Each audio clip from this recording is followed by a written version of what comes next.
하나님 말씀 베드로전서 3장 18절에서 22절까지 우리 말씀을 함께 보겠습니다. 베드로전서 3장 18절에서 22절까지 말씀, 우리가 전에 그 앞에까지 말씀을 봤는데 다시금 베드로전서로 돌아옵니다. 제가 가진 성경 신약 380페이지에 있습니다.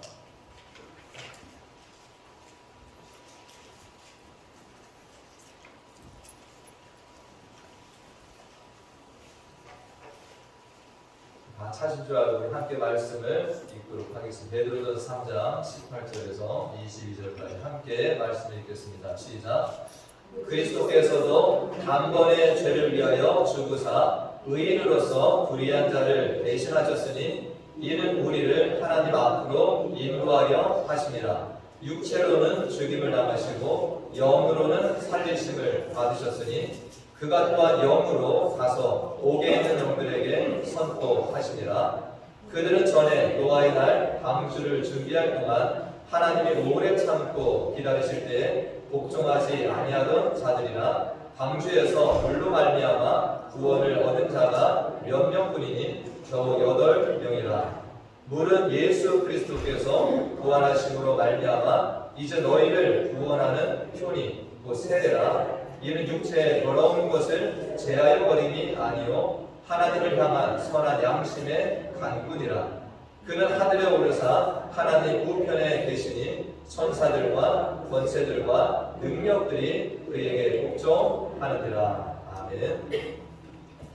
할렐루야. 제가 이렇게 목회를 하면서 정말 하나님이 주신 은혜 가운데 하나는 정말 많은 분들을 제가 만나서 또 이렇게 이야기도 나누고 또 알아가는 이런 일들을 저에게 주셨다라는 것입니다. 제가 이렇게 여러 성도님들 만나서 대화를 하다 보면 참으로 하나님께서 다양하게 우리를 만드셨다라는 것을 깨닫게 됩니다. 다양한 모습, 다양한 성격, 또 다양한 어떤 성질까지도 이렇게 우리들이 발견하게 됩니다. 최근에 제가 이렇게 대화를 나누는 중에 저는 개인적으로 밤이 되면 잠을 너무 잘 잡니다. 그래서 새벽에 이렇게 깨긴 하지만 이렇게 사람들이 얘기하는데도 누가 어버가도 모를 정도로 저는 잠을 푹 자는 이런 스타일입니다. 그런데 제가 전에는 몰랐어요. 사람들이 다 그렇게 잠을 자시는 줄 저는 알았습니다. 그런데 이렇게 목회를 하면서 상담을 하다 보면 잠 못 이루는 분들이 참 많다라는 것도 제가 봅니다. 밤에 잠을 많이 못 주무세요. 우리 교회에도 이렇게 제가 대화를 나누다 보니까 지금 서너 분이 밤에 잠을 한 서너 시간밖에 못 주무신대요. 그래서 저는 걱정이 되기도 하고 어떻게 사시나. 그래서 참 저도 이렇게 참 그런 마음이 있었는데 하나님이 저도 경험을 해보라고 하신 것 같아요. 최근에 제가 정말 이렇게 밤잠을 설치고 저도 잠을 못 자고 경험을 최근에 많이 했습니다. 그러면서 제가 이 잠을 못 주무신 분들의 고충이 어떤지를 이렇게 간접 경험을 하게 되었고 정말 제가 진심으로 그분들을 위해서 기도하게 되었습니다. 하나님, 정말 잠 못 자는 거 정말 쉽지 않은데요. 하나님, 그들에게 평안한 잠을 좀 주시라고 이렇게 기도하게 되었습니다. 제가 최근에도 한 성도님과 대화를 하면서 참 제가 아직도 미국을 많이 모르고 있는 것이 많습니다. 아직까지 너무 이렇게 배워야 될 게 많더라고요. 우리가 다른 나라 사람들은 뭐라고 하니까 아메리칸 드림이라고 얘기를 하잖아요. 미국에 오면 모든 것이 다 좋고 잘 될 줄로 알고 아직까지도 이렇게 아메리칸 드림을 꿈꾸고 오는 사람들이 많이 있습니다. 그런데 제가 얼마 전에 한 성도님과 대화를 나누다 보니까 정말 이 미국 사는 삶이 정말 호락호락한 게 아니구나. 그분이 이렇게 이야기를 하시는데 정말로 경제적으로도 얼마나 빡빡하게 살아가는 사람들이 많은지 얘기를 들어보니까요. 이 미국이 정말 이 아메리칸 드림이 아니네라는 이런 생각이 들더라고요. 정말 이것은 믿지 않는 사람들만의 문제가 아니라 또 그들만의 삶의 모습이 아니라 이 땅에서 예수를 믿는다는 사람들도 여전히 이런 어려움들을 겪으면서 살아가리라 생각이 듭니다. 불신자들의 문제만은 아니죠. 믿음을 가지고 살아가는 사람도 이렇게 어렵고 힘든 삶을 살아갈 수 있습니다. 정말 우리는 기대하죠. 내가 예수를 믿으면 어떻게 되기를 원합니까? 모든 것이 좀 나아지고 좀 더 그들보다는 더 다른 삶을 살기를 우리가 희망하는 바도 가지고서 우리가 예수를 믿기도 하잖아요.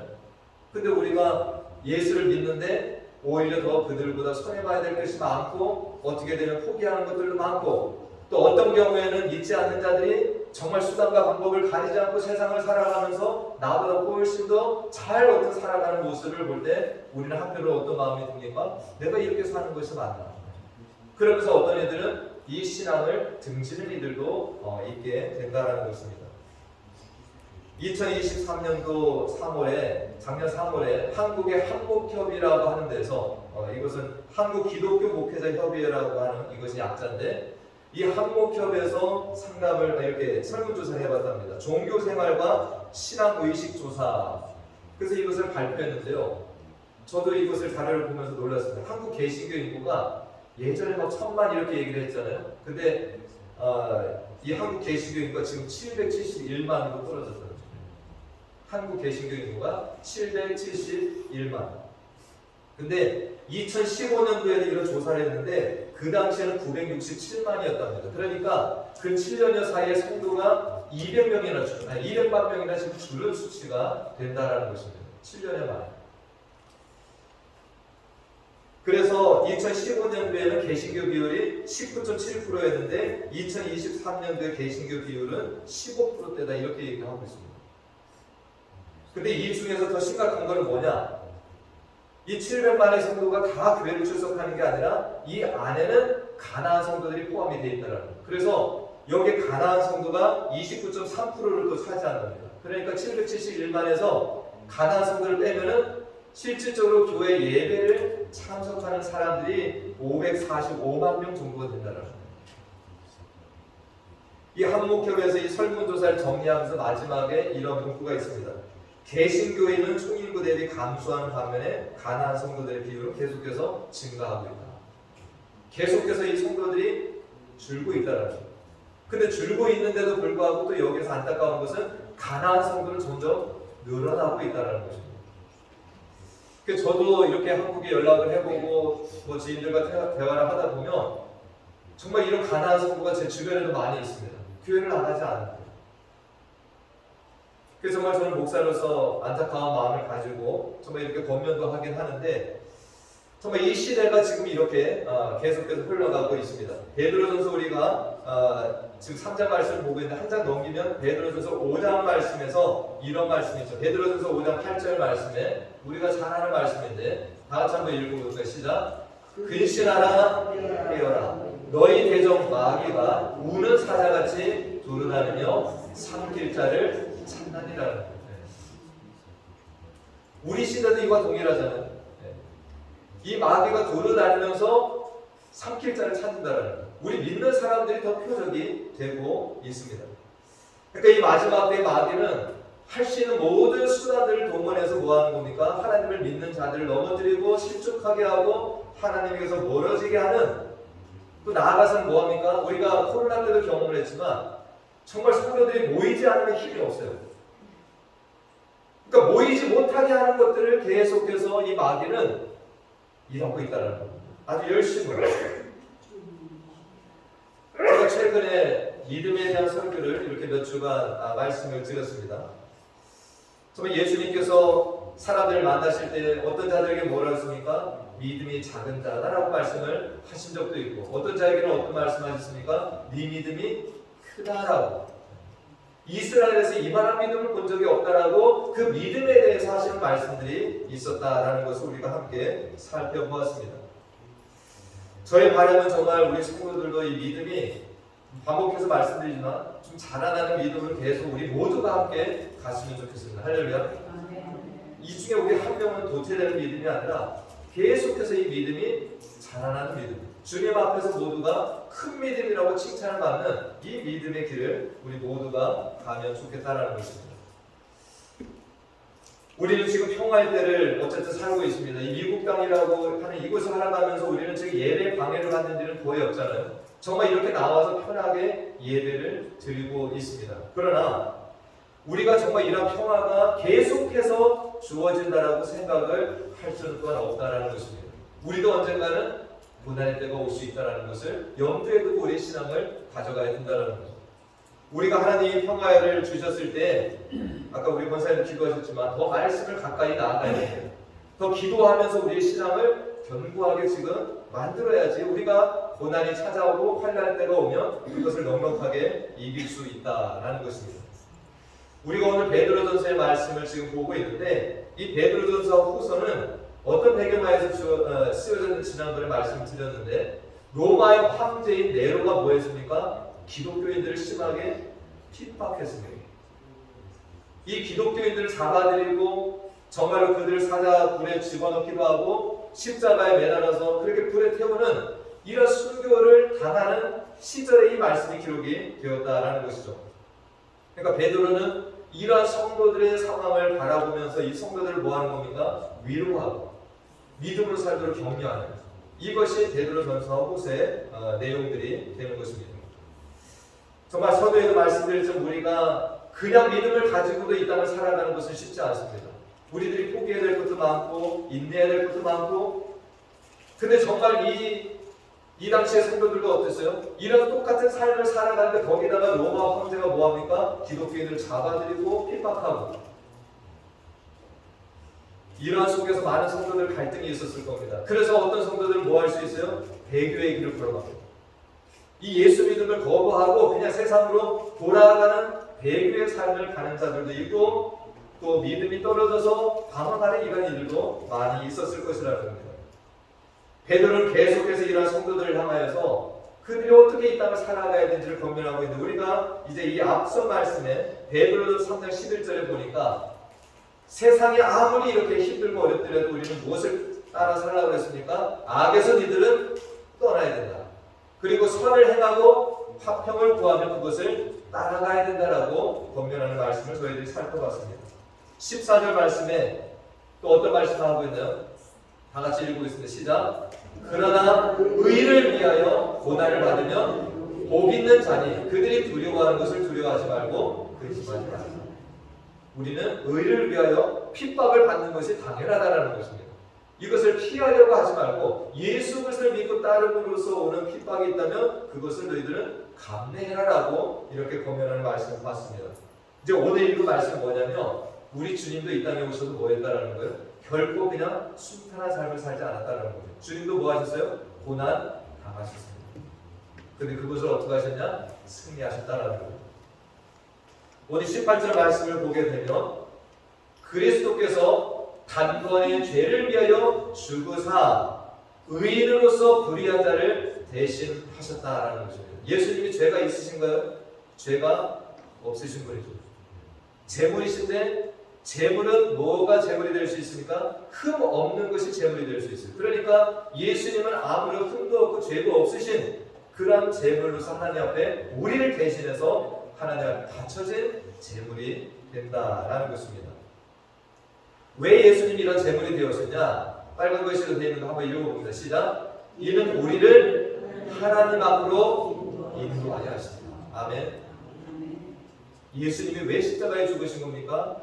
우리를 하나님께로 인도하시려고, 구원받은 하나님의 백성들이 되게 하시려고 이렇게 주님께서 십자가에 달려 돌아가셨다라는 겁니다. 거기에서 우리의 죄를 도말해 주시고 또 우리가 하나님의 자녀로 살아갈 수 있도록 천국을 우리가 누리며 살아갈 수 있도록 주님께서 이 일을 대신 하셨다라는 것입니다. 그리고 나서 주님께서 이제 부활하셨는데 그 뒤에 말씀해 보니까 이 말씀이 있습니다. 그가 또한 영으로 가서 옥에 있는 영들에게 선포하셨다. 이곳은 이제 우리 성경에서 난제 중에 난제입니다. 난제는 뭐냐면 참 해석하기가 어려운 부분이 된다는 거예요. 그러니까 이것을 아직까지도 명확하게 이야기할 수 있는 이런 신학자들은 없습니다. 예전에 이제 이것을 카톨릭에서는 지옥 강화설이다 이렇게 이야기를 합니다. 그러니까 예수님께서 죽으시는데 3일 동안 무덤에 계셨잖아요. 그 사이에 예수님이 이 지옥에 가셔서 거기서 복음을 전하셨다. 그래서 이것이 이제 이 카톨릭의 주장하는 연옥의 어떤 근거 구절이 되기도 합니다. 그러니까 연옥에는 누가 있습니까? 천국도 못 가고 지옥도 못 가고. 그래서 거기에서 그들이 잘해서 어디로 가는 겁니까? 천국으로 옮겨진다라는 이 개념이 있는데 이것을 설명하기 위해서 이 구절을 사용하기도 합니다. 근데 우리가 이것을 전체 말씀을 통해서 볼 때 우리 죽은 자들에게 복음이 전한다라는 말씀이 어디 있나요, 없나요? 죽은 자들에게 복음이 전해집니까, 안 전해집니까? 그런 것은 성경에 없습니다. 복음은 우리가 살아있는 동안에 들어야 되고 살아있는 동안에 예수 그리스도를 믿어야 우리는 구원을 받습니다. 할렐루야.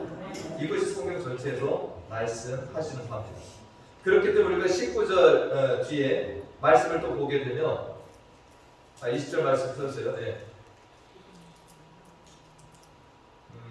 그들이 누구냐? 그들은 전에 노아의 날 방주를 준비할 동안 하나님의 오래 참고 기다리실 때 복종하지 아니하던 자들이라. 이렇게 보면은 또 노아의 홍수가 있을 때 그 긴 시간 동안 복음을 듣지 아니하고 멸망당한 자들이다. 우리가 또 이렇게 이해를 할 수도 있습니다. 그런데 이것도 연결이 되지 않죠. 그때 그렇게 죽은 자들에게 또 복음을 전하게 주님 가셨다. 이것도 말이 되지를 않습니다. 그래서 이 개혁신학자들은 옥에 내려가서 이 옥에 있는 영들에게 말씀하셨다. 이것을 어떻게 보냐? 사람이 아니라 천사들, 악한 영들 이렇게 해석을 하고 있습니다. 그렇기 때문에 하나님께서 옥에 가두신 악한 영들, 이 악한 천사들에게 뭘 말씀하시냐? 복음이 아니라 내가 이렇게 승리했다라는 것을 선포하신 것으로 이렇게 이해를 합니다. 그래서 이것이 그래도 우리가 지지를 받는 해석이 된다. 이렇게 우리가 여기까지만 이해를 하시면 좋겠습니다. 여러분들 이거 보시면서 참 많은 혼란을 가질 수 있는데 이것도 명확한 건 아닙니다. 그러나 지지를 받고 있는 견해는 뭐냐? 이 옥에 있는 영들을 뭐로 보냐? 사람이 아니라 악한 영으로 보고 하나님께서 예수님 거기에 가셔서 자기의 승리를 나타내셨다.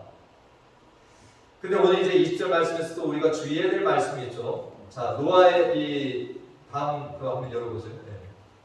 자, 노아의 때에 홍수 이 심판이 있었는데 구원 얻은 자가 몇 명이라고 오늘 성경에 말씀하고 있으니까 베드로 사도가 구원을 얻은 자가 몇 명뿐이니 겨우 8명이라는. 자, 이것은 뭘 얘기하는 것입니까? 정말로 이 노아가 오랜 기간 방주를 지으면서 하나님의 메시지를 선포했습니다. 근데도 하나님께 돌아온 자들이 어땠다라는 거예요? 그 긴 시간 동안 하나님의 메시지를 증거하고 이 방주로 들어오기를 권면했지만 겨우 노아의 가족 8명만 구원받은 것이 현실이라는 것입니다. 이것은 구원 얻기가 우리가 생각하는 것처럼 그렇게 쉽게 이루어지는 것은 아니다라는 것을 말씀하고 있다라는 것입니다. 우리가 약간 경각심을 가져야 되는 구절입니다. 오늘날도 이 노아의 때와 같다라고 우리가 생각할 수 있죠. 여전히 어떤 하나님의 종들과 예수 믿는 자들이 예수 그리스도의 오심과 이 예수님의 구원주 되심을 계속 우리는 증거하고 있습니다. 그런데도 사람들이 어떻게 합니까? 계속해서 하나님께 나오지 않고 오히려 하나님을 등지고 살아가는 이 시대가 되고 있다라는 겁니다. 노아의 홍수 때도 주님은 뭐 하셨습니까? 우리가 그 말씀을 보면 오래 참고 기다리셨다라는 거죠. 하나님이 시간을 우리에게 주신 거예요. 그때도 주셨고 지금도 주시는 겁니다. 오래 참고 기다리고 계신다. 뭐 하기를 기다리고 계시는 겁니까? 하나님께로 그들이 돌아오기를. 그러나 사람들은 뭐 하고 있습니까? 계속해서 하나님을 등지고 세상으로 나아가는 이런 모습이 있다는 거예요. 저 소수의 사람들이 구원받았다라는 그 구절을 보면서 정말 저도 바라봅니다. 저와 우리 모든 성도님들은 정말 이 소수의 길을 끝까지 걸어가실 수 있기를 간절히 축원드립니다. 여러분 8명. 베드로는 좀 이렇게 오늘 이 부분을 하면서 여러 가지를 설명하고 있는데 또 이 물을 세례로 설명하고 있습니다. 이 세례가 뭐냐? 베드로는 3장 21절 말씀에 이렇게 표현하고 있습니다. 물은 예수 그리스도께서 구원하심을 말미암아 이제 너희를 구원한 편이 곧 세례라. 세례가 뭐냐? 자, 이 빨간 글씨 한번 읽어볼까요? 시작. 이는 육체의 더러운 것을 제하여 버림이 아니요 하나님을 향한 선한 양심의 간구다라는 겁니다. 여기 우리 모든 성도님들이 세례를 받으셨잖아요. 근데 이 세례라는 표현이 나왔기 때문에 한번 이 세례에 대해서 다시 한번 정리를 말씀드리고 지나갑니다. 제가 옥스퍼드 주석에 보니까 이 세례를 잘 설명을 했는데 이렇게 설명을 하고 있습니다. 세례는 다시 한번 우리 세례 받았으니까 다시 상기하는 것도 좋을 것 같아요. 세례는 인간의 죄악된 옛 본성을 완전히 씻어버리는 능력을 지닌 의식도 아니고 세례 물과 의식 자체가 죄인에게 구원을 주는 것도 아니다. 여러분들 세례 받았다고 나는 구원받았다라고 그렇게 확정짓지 말아야 된다는 겁니다. 자, 인간의 죄악된 본성은 뭐로 다 씻어집니까? 세례가 아니라는 거죠. 성령과 말씀의 순종함을 통하여 씻어내는 것이다.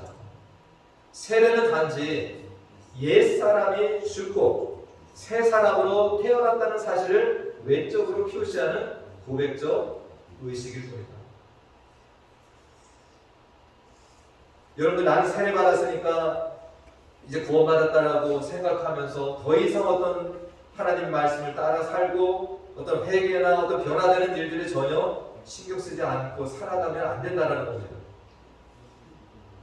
여러분들이 세례의 의미를 이제 조금 더 명확히 가지셨나요? 네.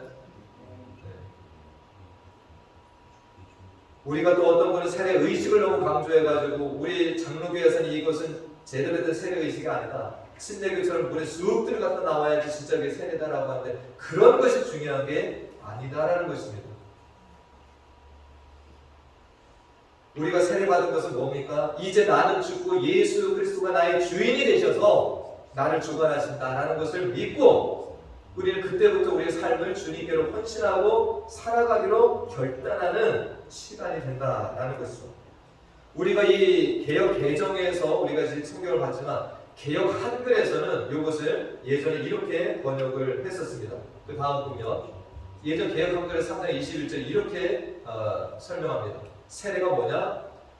육체의 더러운 것을 제하여 버림이 아니요 빨간 것이로 오직 선한 양심이 하나님을 향하여 찾아가는 것이라는 겁니다.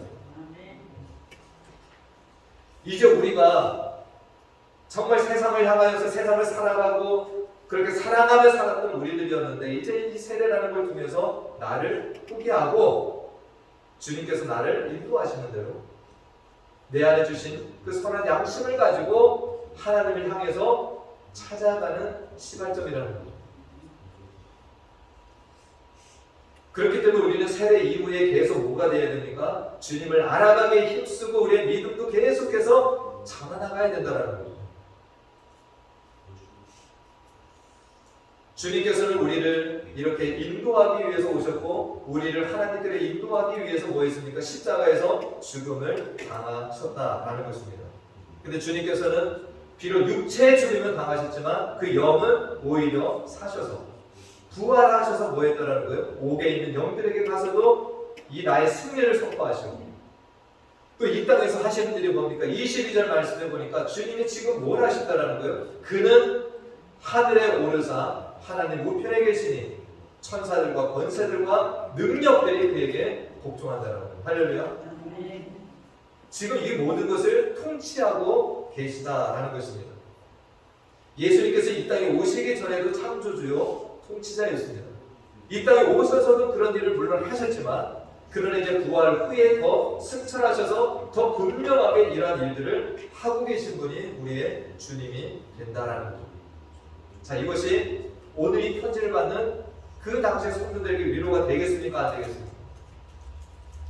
위로가 됩니까? 안 됩니까? 위로가 되죠. 당시에 이 로마 제국이 엄청난 이 제국을 만들고 힘과 권세를 가지고 그렇게 예수 믿는 자들을 핍박하고 힘을 가진 것처럼 보이지만 그러나 그들을 통치하고 있는 분이 누구라는 거예요? 우리 주님이 되시다는 거예요.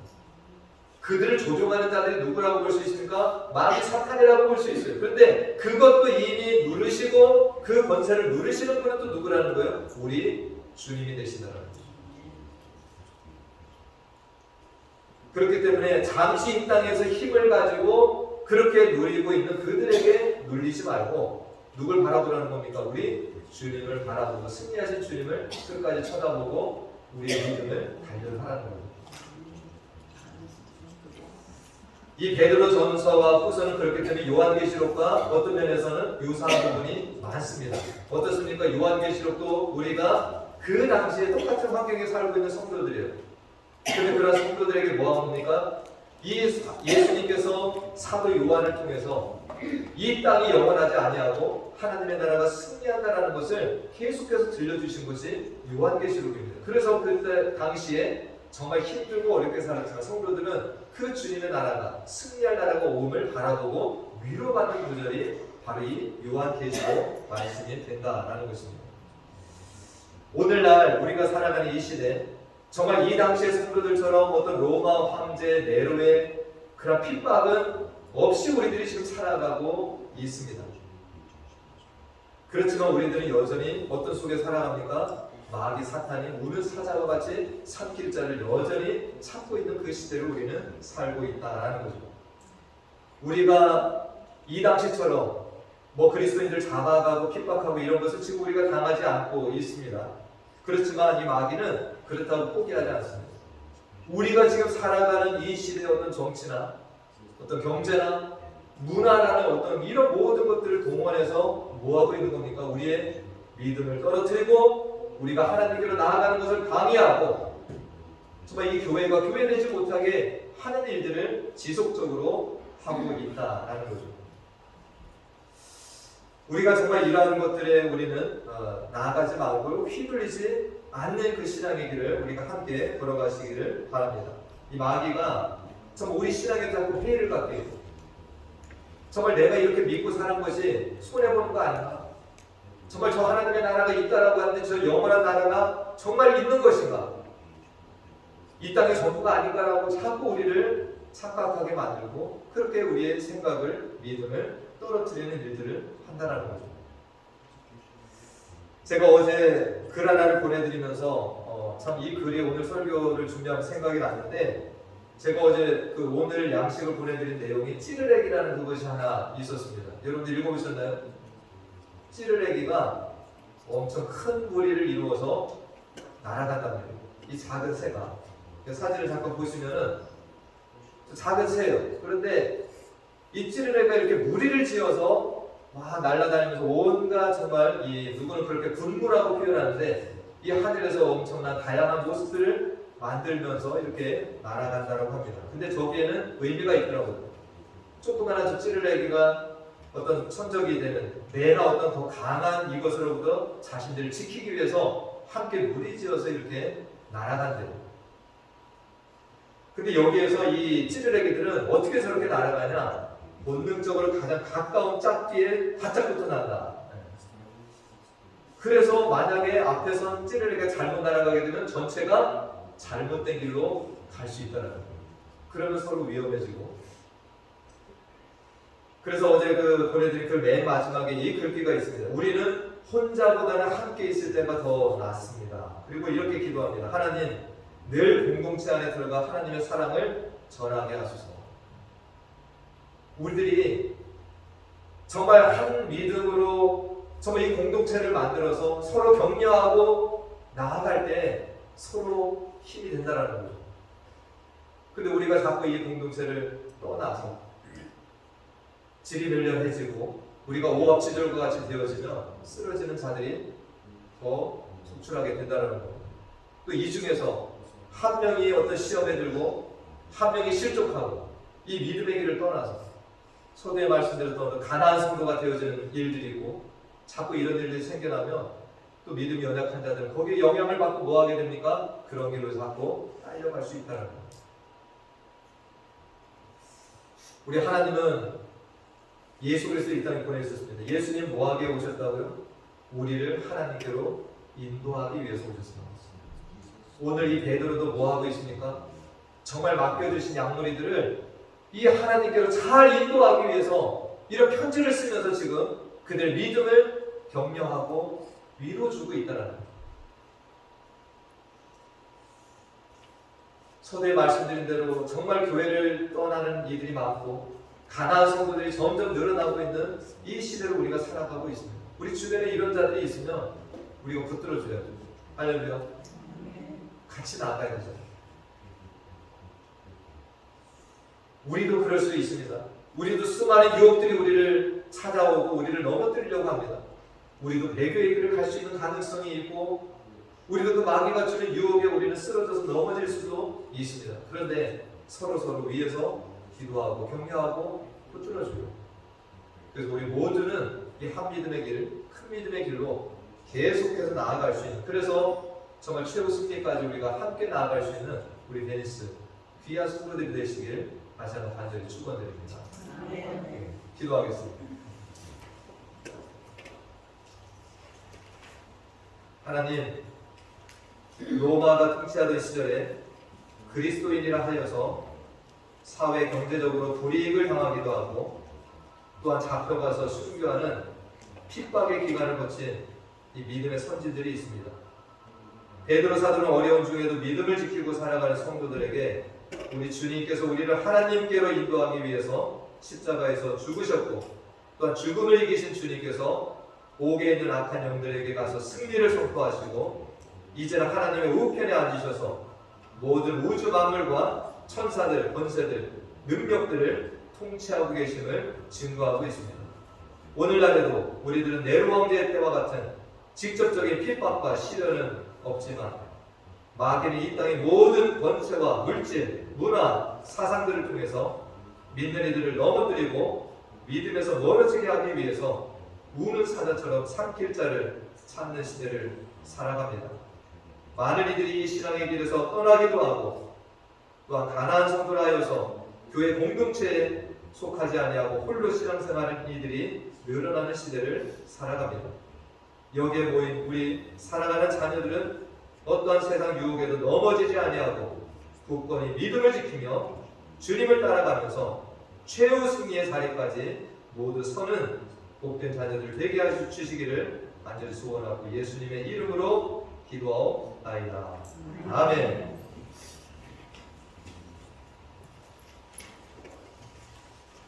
우리 다 같이 일어나셔서 주님 말씀하시는 찬양하고 축도 예배를 마치겠습니다.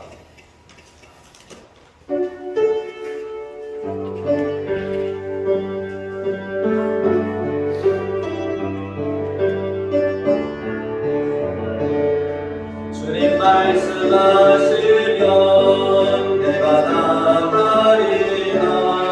주님 뜻이 아니면 내가 멈춰서리라.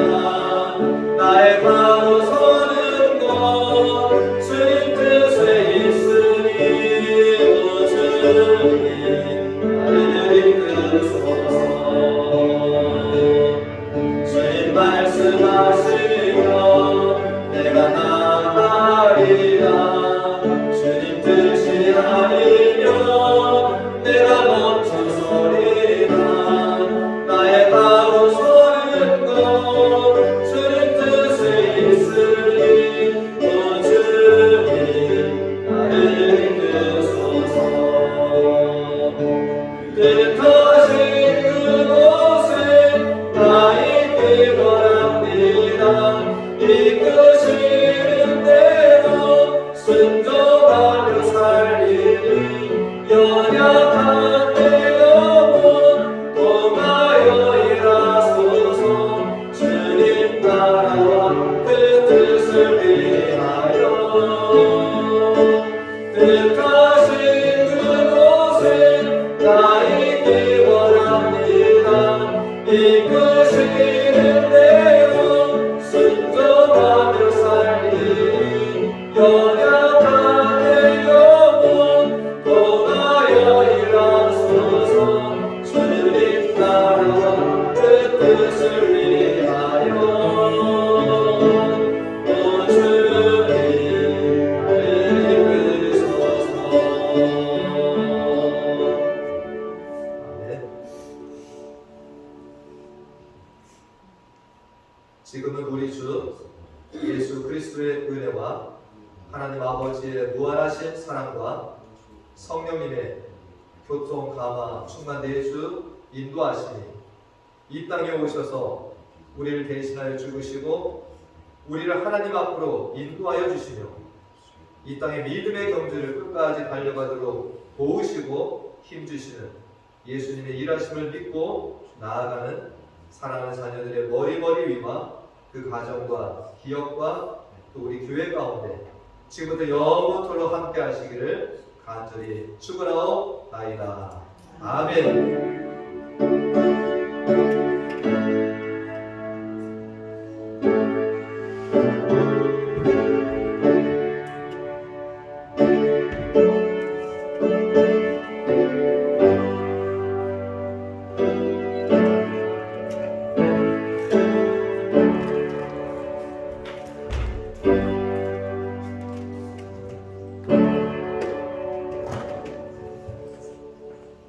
네.